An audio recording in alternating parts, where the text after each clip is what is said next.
Hey everyone, welcome back to the Fieldwork Podcast. I'm Mitchell Hora, and this is a podcast by farmers for farmers. Thanks to the Walton Family Foundation for supporting the podcast this season, but today is a really sad episode. I'm flying solo. I don't have Zach with me today. I don't know how this is gonna go. I don't know how to move on my own. Just lonely in my redneck recording studio, all by my lonesome. But the other day I did get to hang out with Zach a lot. He actually came down to my field day, and in today's episode, we are going to share some of the really cool content that we had at the field day that I hosted at the Washington County Fairgrounds. So talking about, scaling sustainable agriculture, we're going to hear from one of my biggest mentors and one of the real idols of the whole soil health movement. And we jokingly call him the legend. Dr. Rick Haney, along with his wife, Dr. Liz Haney, developed the Haney Soil Health Test. They had some other help in there as well, but he's been working at the USDA Grassland Soil and Water Research Lab. It's down in Temple, Texas. He's been there for 19 years. For simple thought process on how I think about the Haney Test versus regular soil sampling is that the Haney Test is utilizing those plant exudates to look at the soil's current assets, what's actually available to the plant at that time that you pull the soil sample, what's available today. A regular soil analysis or a traditional analysis, it looks at the soil's intermediate assets. It utilizes a strong acid to be able to break apart some of those soil nutrient bonds and be able to assess what should come available over the next growing season. Then we utilize calibration to be able to make a soil fertility recommendation based on your yield goal. For me, I like the Haney Test because I need to know what's actually coming available to the plant, what's actually there in the organic form and in the inorganic form, and being able to just more so, understand Mother Nature, understand that soil is a biological system and that plants can only see nutrients if they are actually biologically available to help that plant live and thrive. And with a better understanding of what the plant is actually seeing in the soil, we can fine tune our fertilizer placement, our fertilizer rates. And for my family farm, we've actually been able to decrease our need of synthetic fertilizer by 45%. And that drives real dollars to our bottom line. So here we'll turn it over to our producer, Annie Baxter, who was able to catch up with Dr. Haney and spend a few minutes asking him about his famous test. Tell me how this test came about for you. Well, that's an interesting question, and I guess the answer is it came about through a small series of epiphanies, and the number one epiphany being that soil's alive. It's very important because the way you treat something that's alive is very different than how you would treat something that was static or dead. And so it's a whole new approach. Like, for example, the microbes in the soil that make the system go, that make the grass green and do all these different things by supplying nutrients, is that, they take in oxygen just like we do and give off CO2. And we can capture that CO2 and measure how active they are. So if there's a bunch of microbes doing a lot of work, the respiration rate will be higher. So that's a fun little indicator to show that A, your soil's alive, and B, how alive is it? So long story short, I really have been a fan of nature, and I've really tried to mimic nature in the laboratory setting as best as we can, because it struck me that if we just take soil samples and take them in the lab and throw chemistry at it it's never seen, what does that mean? Is that something that's useful? Well, we decided it was, and then we're going to calibrate all this information, but you're calibrating it against incorrect numbers to start with based on systems that are outdated that aren't working anymore. So it was a whole new line of thinking. It's like, this soil's alive. We're going to test it now to see what kind of food it has in it for microbes, how well they respond to it, how balanced is that food, and what can we do to improve it. And what year was that? I was actually in graduate school in 1996, and that's really where it began. Now, it wasn't until about 2008 that it all came together. And actually, there was an instrument that evolved that measured carbon and nitrogen at the same time, and that showed up about 2010. Once that instrument showed up, and I was like, oh my God, I can use that. And then the whole thing really kind of came together. So the Haney Test is not it's just not a test. It's like 5 or 6, 7 different tests, and we integrate all that information together to try to see a picture. The biggest difference is we're trying to get the soil to talk to us instead of trying to get it in the lab and beat the information out of it. It's a very different approach. It's a more passive approach, and I think a more accurate approach. So the problem you were trying to solve at the time was what? You were in the field where people were not looking at this living biology, and what was to what end were you doing this work? The problem I was trying to solve is I worked for farmers for a long time when I was younger, and they one of their biggest inputs was fertilizer inputs, and they don't really have control over their commodities. They don't have good control over seed cost or equipment cost or any of that stuff. But the one thing that they have a decision that they can make every year is how much fertilizer do I put on. That's one still within their grasp. And so we were trying to show that A, the soil's alive, B, the soil's going to naturally give you some nitrogen, phosphorus, and potassium fertilizer for free, and we should be accounting for that so you don't have to spend quite so much on fertilizer. So the test was originally developed to hopefully sustain yields and cut back on fertilizer because we were over-fertilizing. Tell me just exactly how it works, what you're measuring, how long it takes. I mean, do you have to do this test repeatedly over how long of a period of time, just so people know exactly, and what are the costs of doing it, just so farmers have a really clear sense of it? Well, it's $50 a sample, and most people balk at that. But the fun part is the standard test that we're used to paying $10 or $12 for, doesn't really tell you anything about the health of your soil, if it's alive or if it's dead, or how well it's doing, or what we can do to help it. It's an evolution of testing, and that's an important aspect of it. But we're going to give you, here's how much N, P, and K is in your soil right now. This is what it's worth. We give you a dollar figure associated with what that is, and so you have the fertilizer aspect of it. You can use a fertilizer calculator to maybe reduce your fertilizer rate a little bit based on this test. And then you've got the whole other part, that's the soil health parameters. So here's your food source. This is how active the microbes are on your food source, and here's the balance of your food source. So we have all these integrated indicators, and then we give you a soil health score to kind of show you where you're at. And what we really try to emphasize is this is not a competition between you and your neighbor. This is a competition between you and yourself. So a lot of times we would suggest that farmers take a sample from their field, a composite sample, and then go to their fence row and take another composite sample, because you're not farming that. And there's your benchmark. And then see how far off you are from that, because it's your climate, your geography, your soil, but you're not farming it. So it's a real nice comparison between, if you really want to know where you're at in your soil and in your journey, and if you need something to measure against. That's a fun way to do it. So it is a reflection not only of that point in time, but of your management and what got you here. If you look at a field, you look at fields that are side by side, and one's been conventionally tilled, monoculture, weed on weed and weed or whatever, and the field next door's had crop rotation, cover crops, and no-till, you're going to see a big difference in scores, a big difference in nutrient availability and all that. Even though it's a one point in time, that change is real, and we can pick that up. And if you start down the journey of soil health, you can track over the years of how you're changing it. And it helps farmers, give them a little inspiration to, hey, these indicators are starting to move in the right direction, And so that gives them the courage.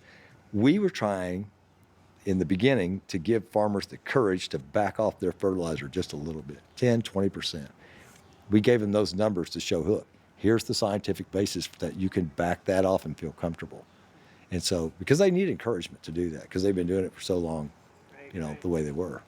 And so, I think it's funny, for all the times we've referenced your test on a podcast, I don't think we've ever explained, so if someone wants to do it, what do they do?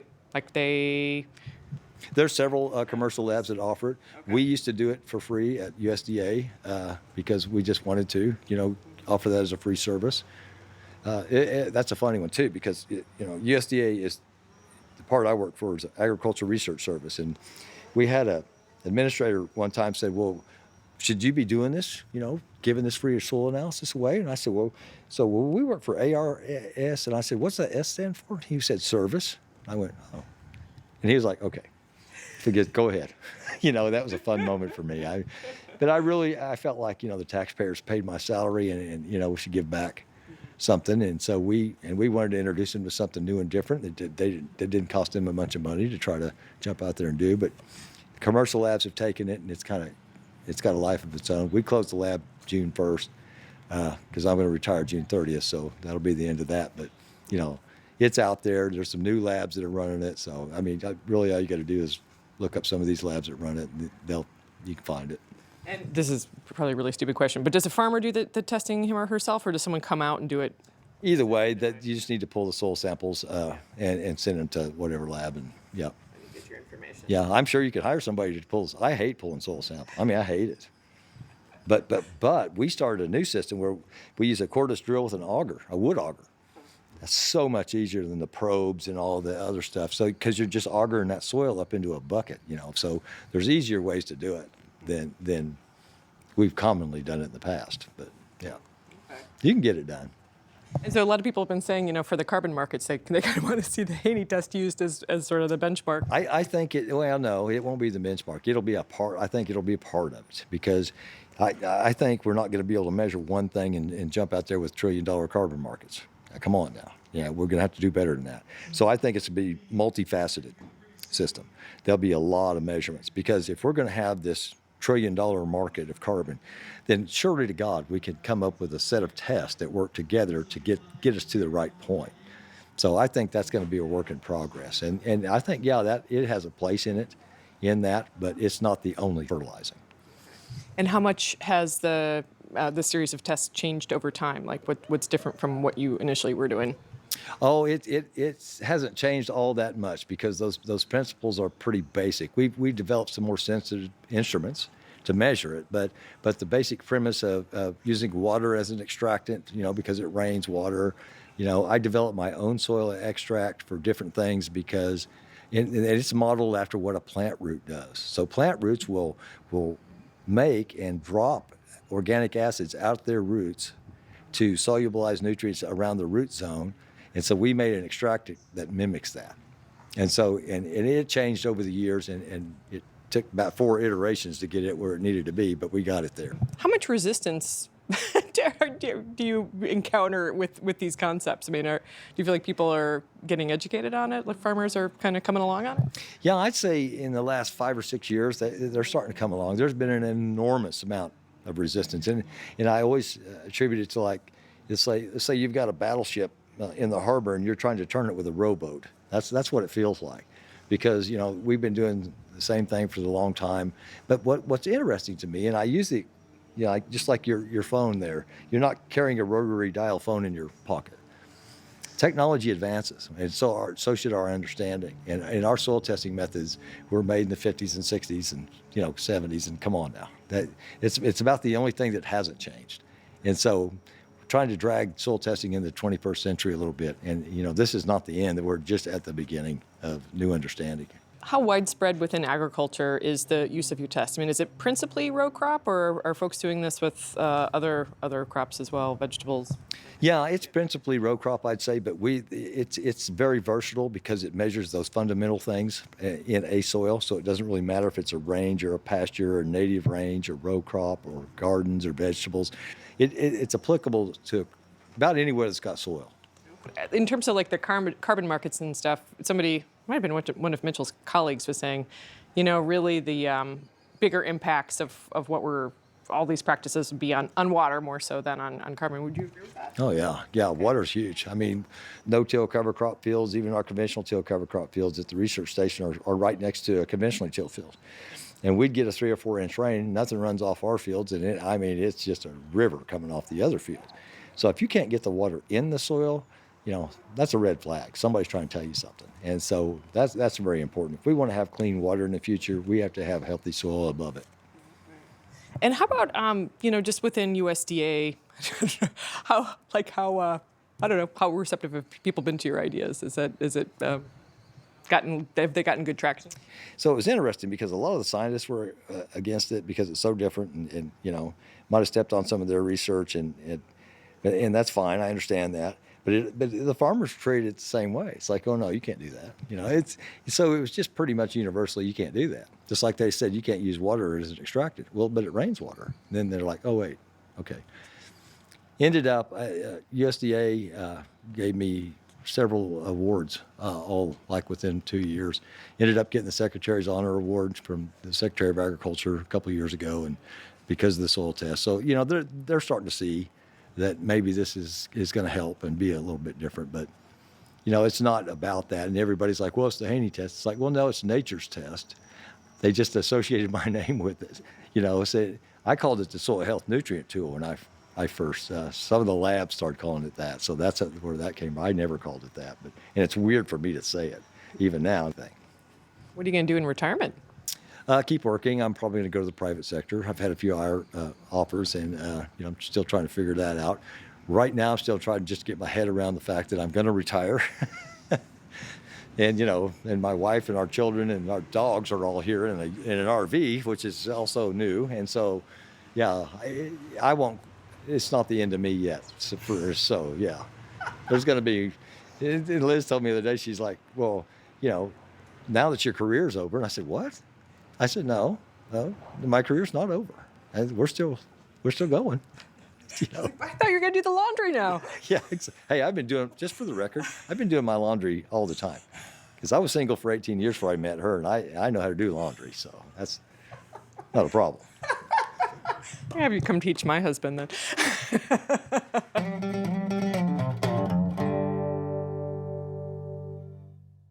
Well, that was really great. And Dr. Haney's legacy is definitely sure to live on for a long, long time. And it's really been interesting for me to see how his test has continued to grow and expand around the world. And there's tons of farmers now that are utilizing it to really be able to help them to progress their operation as they switch their system from being very conventionally driven and being chemistry driven to being very biologically driven. And the test is allowing them to quantify that.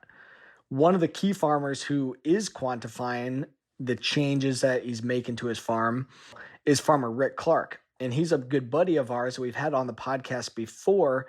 And Rick is farming about 7,000 acres in Western Indiana. 5th generation on his farm. And he has really been pushing hard on adopting a regenerative organic system where he is able to adopt the organic practices and not utilize synthetic fertilizer or any pesticides and do it without tillage, allowing the biology to really drive. Rick has been able to shift from being in a conventional system, that was corn and soybeans, into that full regenerative organic program. And it's taken him multiple years, but he's really been able to make those soil health principles work to keep the armor on the soil, keep living roots, minimize disturbance, implement diversity, and integrate livestock. So really hitting on all of the soil health principles. We had him out to my field day, and here's just a little taste of the talk that he gave explaining his operation and talking to all the farmers. When we got started in this cover crop no-till, it was because it was a reaction to something that was going on. That was erosion. The soil is too precious to let get away from us. We were some of the worst tillers in the county. We prepped a field. We got a 1-inch rain event, and the field moved to the road and was headed down the ditch, and that's when it hit me, and I said, this is enough. So now, as we've evolved, now the cover crops are becoming our ally, because not only are they helping with erosion, but now the cover crops are helping our bottom line, because we are now heading into year 8 of not applying any P or K. And we are in year 3 of no nitrogen. We can farm without all of these inputs. Let's figure out how to keep moving forward and make it happen. Rick Clark's program is super impressive and amazing to be able to do a 4-pass program on 7,000 acres, where really all he does is plant cover crop, plant his cash crop in the spring, roller crimp the cover crop and terminate the cover crop and suppress the weeds, and then harvest. And that's it. So really, really cool system. But awesome that he's able to utilize data and utilize the Haney test to be able to help him to tell a story and be able to help other farmers to navigate along the way. So at the field day, we had the unique opportunity to bring both of these Ricks together, both Dr. Rick Haney and Rick Clark. And so we got them on a panel discussion talking about the bigger conservation picture and how we can scale sustainable agriculture. But also data is really important. And what you'll hear a lot about is this Haney soil health test and how that just continuously resonates across these different farms. Now they've been able to utilize that to really improve their operation and have success by lowering risk when implementing these soil health principles. We added to the panel Jessica Gnad. She helped to moderate, and she's the executive director for Great Plains Regeneration. We also had my dad, Brian Hora. We had farmer Russell Hedrick. He came in from North Carolina. And with that group, we were able to really talk about the diverse perspectives there, scaling regenerative ag all around the whole country, and how you've got to have data, you got to be able to work with other farmers, and continue to be transparent here as we learn, and knowing that as more farmers are brought to the table, that they are definitely not alone. There's lots of resources and tons of different organizations and companies and individuals that really want to make this succeed. Hope you enjoy this panel. Jessica, take it away. My name is Jessica Gnad, and I'm the executive director and co-founder of Great Plains Regeneration. We are a new nonprofit working in the regions of the Great Plains, and our goal really is to focus on soil health education, watershed restoration, and developing new markets. Let's get right into it because I really want to tack on to what Rick Clark was talking about on his presentation. And he does a phenomenal job of laying out the information and doing it in such a way to where we can receive new information and determine for ourselves how to use that information on our own operation, because I think that's key. There is no prescription to what we're talking about here. And what we have to do is we have to determine a place-based agricultural system that works for all of us. So when you hear these gentlemen talk, they're going to give you examples about what works for them, what didn't work for them, but just, really internalize that and think about it as you go. But let's just kick things off here. For the first question of the panel, I would like for each of you to give us a brief introduction, a little something about yourself, and let's talk about what was the first action that led you down this path. This is Brian Hora. Okay, so I'll start off with this, and really our journey started June of 2015, May of 2015 actually. Mitchell had an internship up in Minnesota. He called me and said, I'm going to be their soil health expert. And when he came home a few weeks later, he had all this, he was telling me he saw cover crops seeded into some fields in June. I'm like, well, that's kind of crazy. And then he had this information called the Haney soil health test. I'm like, well, what is that? And in 2015, it was, what is that? And what is soil health? And that was the time, if you recall back, when you started seeing things in farm magazines, that's when it started. So he had put together this spreadsheet, and that's kind of where his software piece started, was a simple Excel spreadsheet to show a grower, this is what's going on in your field. And as you do this year after year, we can compare it by putting them side by side on a spreadsheet. In the meantime, we were also starting to adopt cover crops on our farm. There is a lot of cover crops in Washington County, a lot of cereal rye planted, and it's due to a lot of work by our local soil conservation county committee people, our local NRCS office that really have pushed the incentives for us to be the #1 county in the state of Iowa as far as cover crop acres planted. So we started doing that and have been monitoring with the help of the Haney soil health test. And we do a lot of testing. In certain fields, we test weekly, same locations, testing cover crop versus no cover crop strips. We are actually seeing big results in the last few years and seeing really important trends as to what is really driving soil and plant nutrition. Yeah, so I like that because you lean right into our next speaker, Dr. Rick Haney. All right, take it away, Rick. So I'll tell you a fun little story. About 2 weeks ago, I gave my last webinar for USDA. I work for USDA ARS, and I retire at the end of this month. So I ended up being at the farmer that I used to work for back when I was 18 years old. I gave it from his house. That's where I got interested in agriculture. And I was sitting in his house giving a webinar or two about the stuff that we developed and, our passion about how soil works. Now, to be fair, I plowed my share of soil, put out anhydrous, did it all wrong. So I know how to do that. But, my passion, as corny as it sounds, was I watched those guys I work for struggle to make money every year. Borrow $1 million, to plant something or buy something that could die. And I just don't know how they did it. And so my job was to go to graduate school and try to learn what could I do to help them. And that's where the test was really developed for, and that's where it came from. Now, you guys will like this because those farmers I used to work for, they don't use my test. You know why? So we had somebody ask and say, well, we grew up with him. He's an idiot. Yes. But then they finally started using it, and, 30 years later, and they're like, my God, this really works. I sure appreciate all of you being here and interested, because the reality is the future is our soil and how it hits so many more levels than it's just the soil. It's the soil, it's us, it's our lifestyle, it's our mentality, bringing communities back together. All those things are really, really important. So if everybody can tell, I don't talk like y'all. I'm Russell Hedrick. I'm a first-generation farmer. I was a career fireman for a while. I was always interested in agriculture, so 2012 decided to start farming. We rented our first 30 acres and planted a corn crop. But before I got into that, I went around to farmers in our area, asked them what I needed to farm with. They said, 150 horsepower tractor, 20-foot disc. Luckily, we were so broke we couldn't afford it, and there was this cheap thing called a coulter that you could put on a planter and no-till.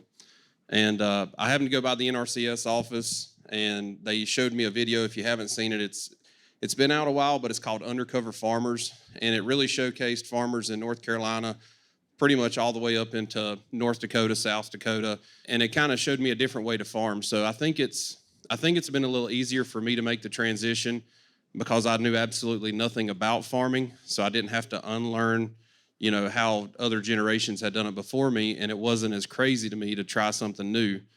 And so we started out with just cover crops for an erosion and a weed issue, winter weeds we were trying to control.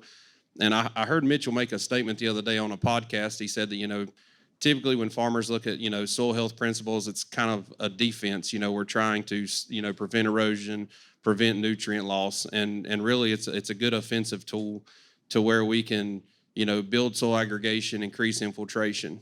I would say the one shining moment in our farming is when I got introduced to Rick Haney. I had been using a standard Melic 3. I go down to Texas, I meet Rick, and, the first thing he said, he's like, well, they use a very caustic acid when they do that test. What does your farm see? And my farm sees rain and the root exudates that he uses in his test. So over 4 years, we started implementing the Haney Test on our farm. Our lead corn person at NC State University, I'll talk about it because they went to a meeting and he called me out by name and said the way that I farm would never be profitable. It would never yield well. I didn't need a fancy test like Rick's. I could just use what the state's been doing for 30 years. And so that year they had to give me an award for the highest corn yield in North Carolina and the second highest soybean yield. I've never smiled so much in my life. I was actually speaking at a conference up in Maryland and drove all through the night to make sure I was there that they had to give me that award. I hope he sees this video and knows that he was wrong once again. Hi, I've already talked, obviously. I'm going to go ahead and just make it unanimous on plugging this guy at the end of the table down here. I can't thank you enough for having the fortitude and the insight to come up with a test that it makes total sense. You've changed this industry, and thank you so much. Again, here's Dr. Rick Haney. You guys are making me emotional, Mike. Yeah, but I want to say this, and thank you very much for saying that. But this is not my test. This is nature's test. My job was to try to mimic nature in the field, because all the lab tests we've been doing up until now is like, let's get the soil in the lab and beat it up with whatever we think we should do.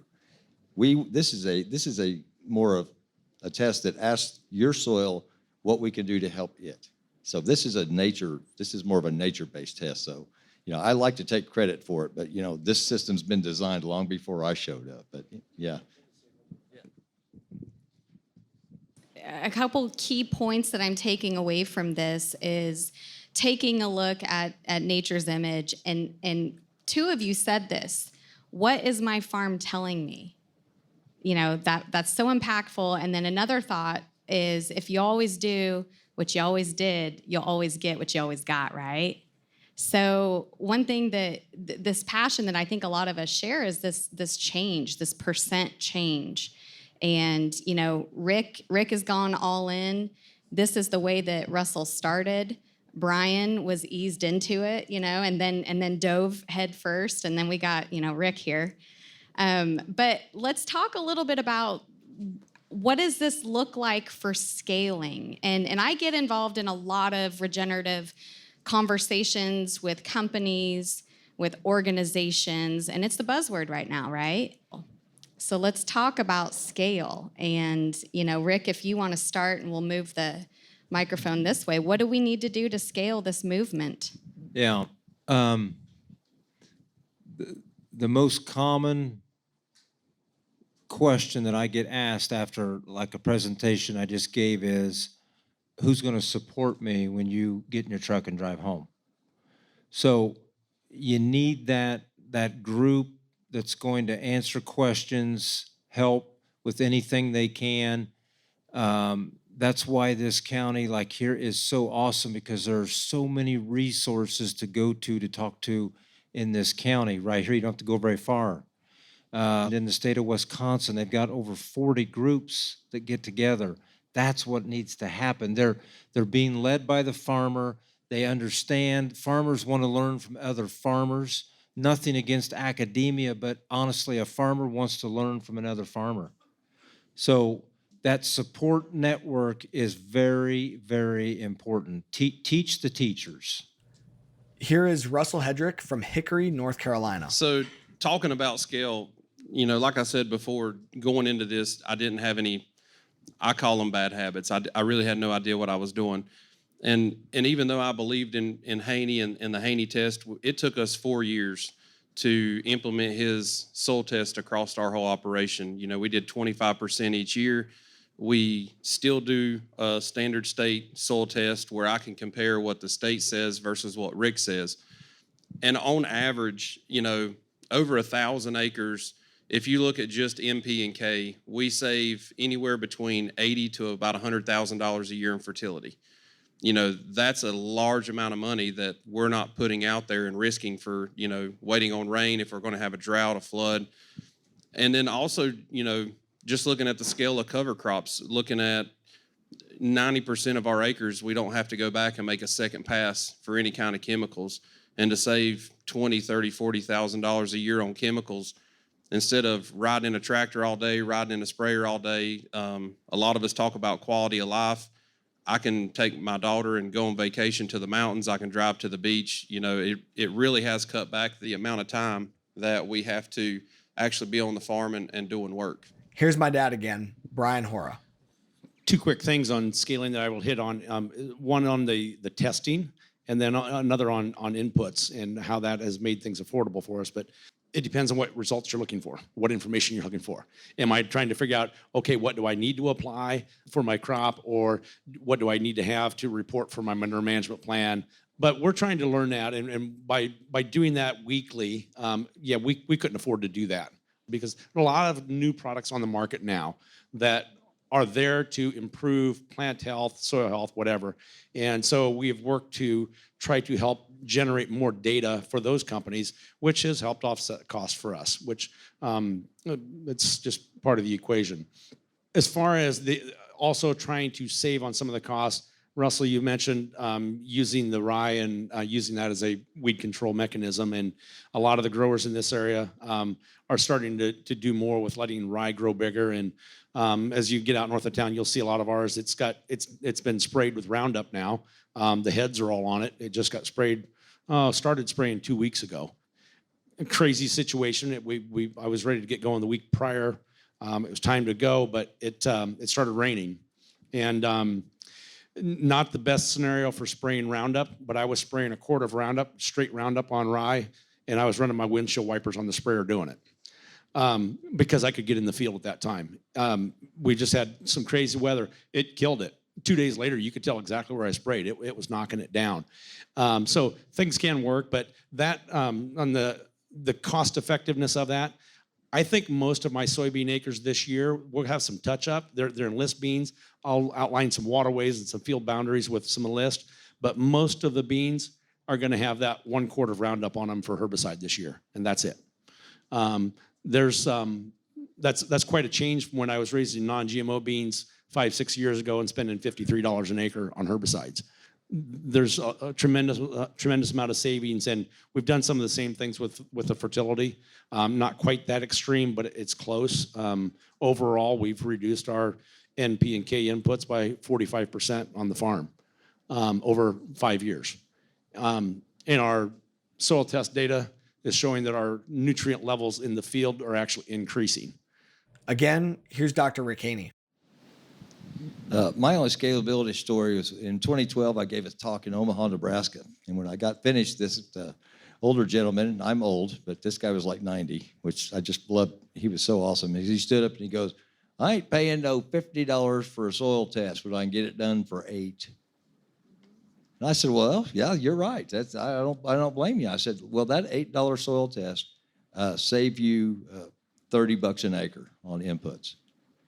And I said, if you're farming 100 acres, my math is right here, that would be $3,000, right?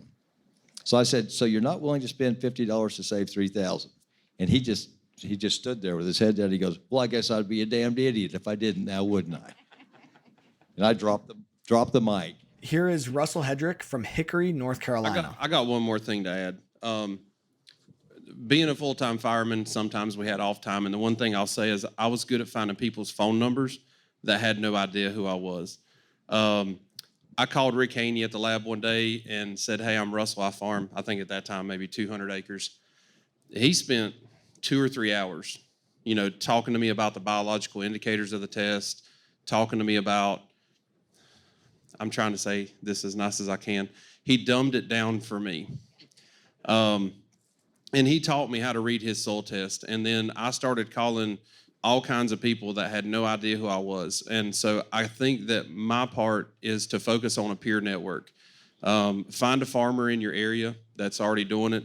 If you're here close, you've got the Hora family or wherever you're at. And if not, find somebody who is experienced.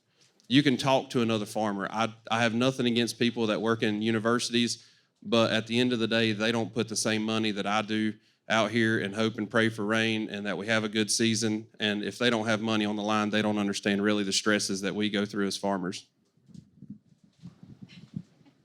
I think that's great. And I think that what's really important about scaling regen is having transparency and integrity. So I want to briefly ask you guys, answer this question briefly, and then we're going to get to the Q&A that's popping up here.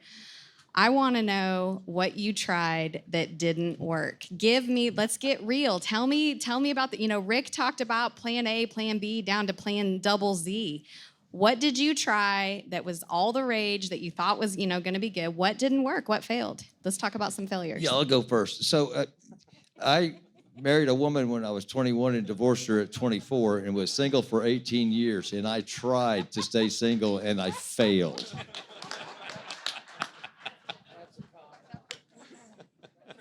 Yeah, but see, you guys are the farmers, not me. You should all know that Rick has the most amazing wife now, though. More is not always better. So when we first started doing cover crops, we started with, I think it was like 20 to 30 pounds of rye in our mix. Good weed control, good nutrient cycling, saw lots of good things, and I was like, 120, 180 pounds, we're going to do some check strips. This is going to look fantastic. And I think we made like 50 bushel corn.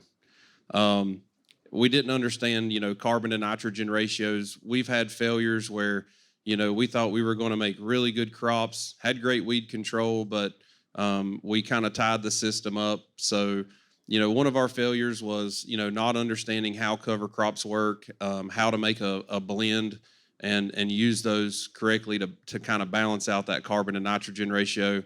And then some other failures we had a farm one year.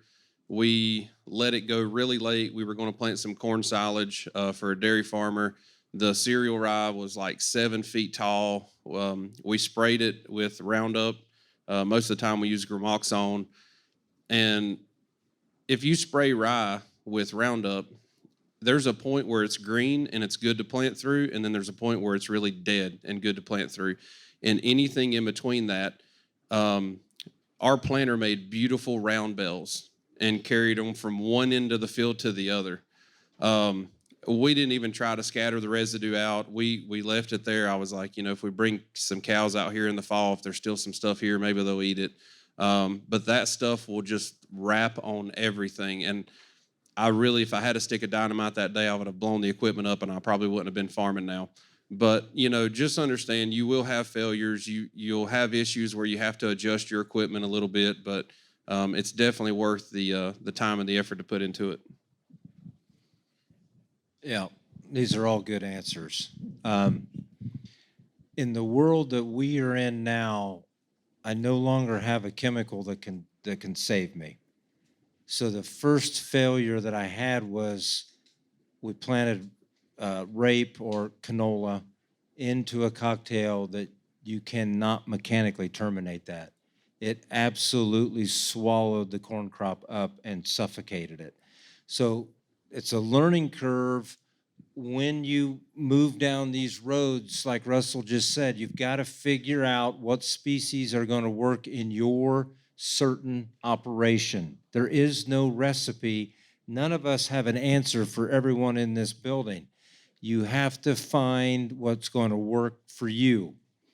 And we've given you, in my presentation and what you've heard here today, we've saved a lot of you at least 4 years of grief, in my opinion, of some of the examples we've laid out.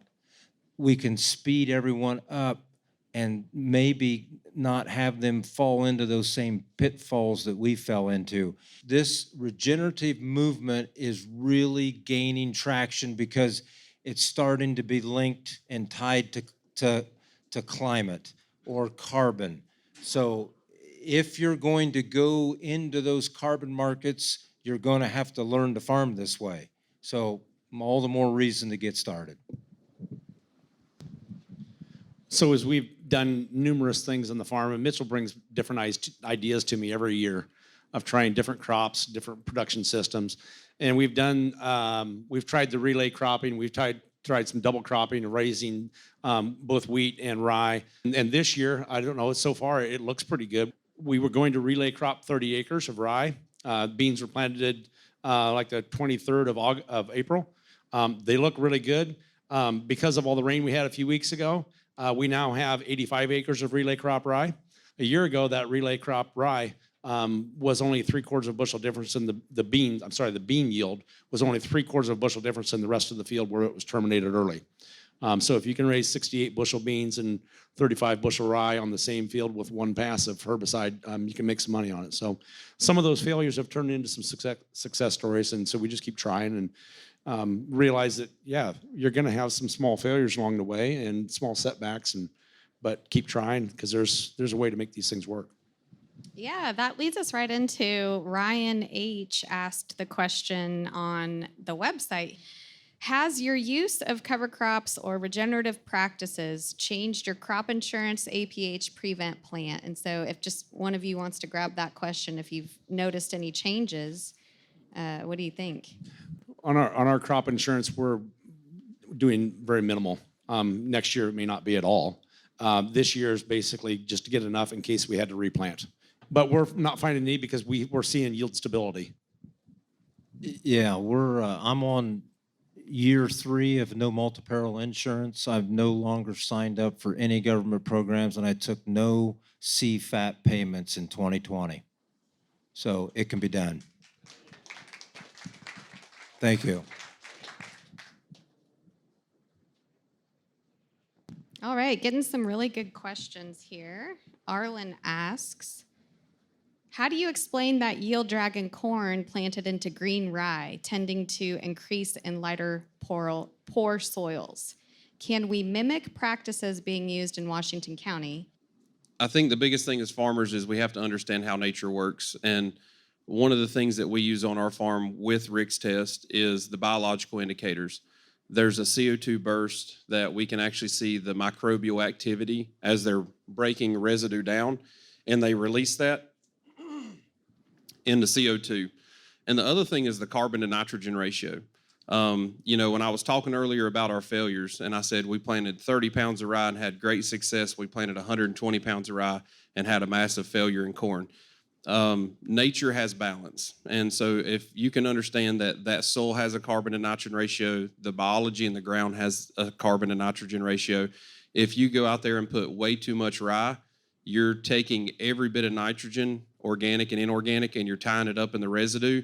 And once you start getting so high in the carbon to nitrogen ratio, it may be 12, even 18 months until you're starting to see that breakdown from biology.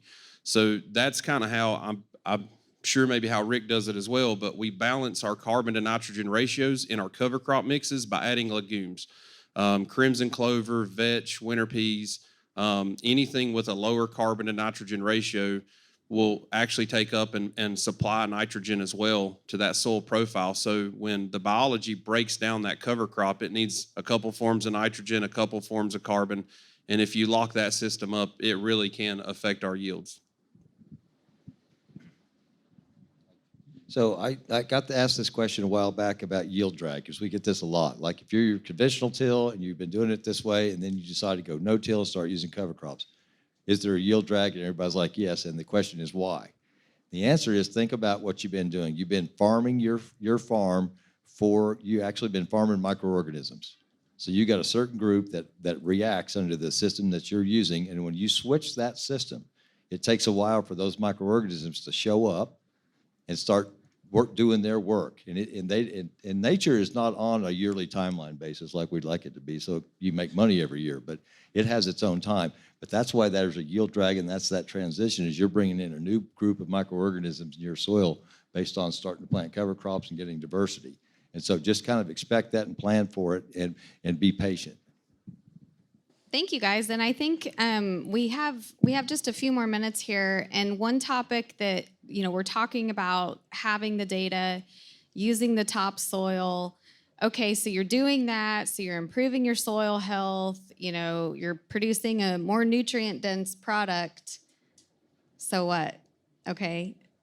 We need new markets, and I think that the scaling of regenerative agriculture might be the development of new markets and kind of breaking down what we've always done. So specifically, Russell and Rick, give us, how do you break into these new markets? And as a producer, what do you need to be doing to be ready to execute a new market?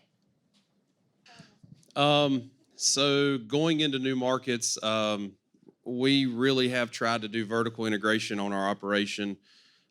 We started with introducing livestock to our farm, which at one point was a huge mistake. Ray Archuleta said I had to buy cows, so I bought springers. I thought that meant that they had their calves in the spring. I went to the fire department to work, and they sprung over the fence in the highway, and then Highway Patrol called me.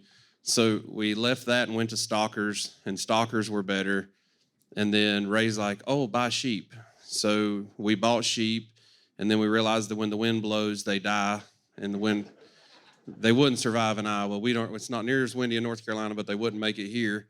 So we got rid of sheep, and then we do pasture pork, and I sell most of our stuff on Facebook. We'll put that we're, slaughtering pigs or cows, and typically we can sell everything on Facebook. Cost us absolutely nothing, but instead of getting, 70, 80 cents a pound for a hog at a sale barn, we're averaging anywhere from about $5.50 to $9 a pound. And then we started looking at stuff that other people weren't doing. We started growing, open pollinated corn, Reed's Yellow Dent, Bloody Butcher, Blue Hopi, and we grind it up into grits and cornmeal. That's a big thing in the South. And then we also started looking at, our test weight on our corn is an average of 62 to 64 pounds. Our test weight is always really good. My family used to make illegal alcohol. Now we partnered with a distillery. I didn't bring samples. Everybody always asked. But we partnered with Foothills Distillery, and they make moonshine and several different bourbons and whiskeys out of our farm products. And there's other distilleries that we work with as well, even as far as, up in Indiana. So it really was just calling people. If you can call somebody and explain to them and tell your story, that's the big thing, is be an advocate for your farm. Talk to them about how you're farming, what's different about it, and really explain your story well. It really does help with the bottom line. I mean, instead of getting, $3.50 a bushel last fall, most of our corn would have been between $6.50 to $10 a bushel if it was in, regular form. And then if it goes into liquid, bourbon sells pretty well. Everybody likes to have a drink every now and then, most of us. But, start looking at those markets and start, it does take a little bit of time, but give some responsibility to, your kids on the operation, or, if you can find somebody that's good with the internet, start trying to build your marketing and do that as well. Yeah, I'll have to piggyback on that. Vertical integration, we've got livestock on the farm. We're building fence all the time. We are getting ready to go online with natural meat sales. I always tell the story at home. Most of the farmers at home plant 2 crops, corn and soybeans, and we're up to 6. Just don't think that you need to be delivering 20 miles from home. We're taking soybeans 2 hours from home and corn an hour from home now. So sometimes you gotta move to where that market is. But then as this gains traction, Jess, and gets momentum going, more buyers are going to make it more available. There's going to be regional depots to bring this product to market. You cannot Google regenerative agriculture without getting hundreds of thousands, possibly even millions of hits. So the time is now. The resources are there or are almost there. This information is for everybody out there. Nobody owns regenerative, okay? And if somebody tells you they do, they're wrong. We own regenerative, and we're the ones that can work together, build the systems, and do something different. So as you could hear from today's episode, the field day was quite the day and jam-packed with awesome content. Really appreciate everyone coming down, and appreciate the podcast making the trip down to Southeast Iowa to revisit Washington County. We're going to continue some of the content from the field day next week on the podcast. Zach will be back and join me, so I don't have to be so lonely anymore. And Zach and I actually moderated a panel discussion at the field day. Tune in next week as we get Zach back and we wrap up this season with the awesome discussion about carbon. Let's see what we've got in our voicemail box here today. Hi, this is Scott Gillespie from Alberta, Canada, and I have my own regenerative agriculture consulting company called Plants Dig Soil. And I found it really interesting in your podcast. I'm up to the dividing line between counties, and I found it interesting how it takes the extension work and the entrepreneurial work and the cover crop culture all have to be working together there. I'm trying to bring in regenerative stuff in the area, but it is tough trying to bring it when there's not the other supports around. So it has really been really interesting to me, and looking forward to getting through the rest of the episodes, but I thought I'd give you a message right now.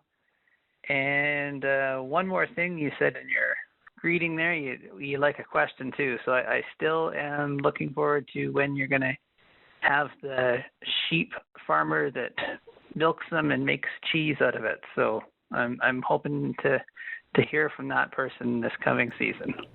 Hey, Scott, really appreciate your voicemail, and keep up the good work in promoting regenerative ag as a consultant. But yeah, I mean, I'm in the same boat as you in terms of, trying to help farmers to implement the principles of soil health and do consulting and stuff with them.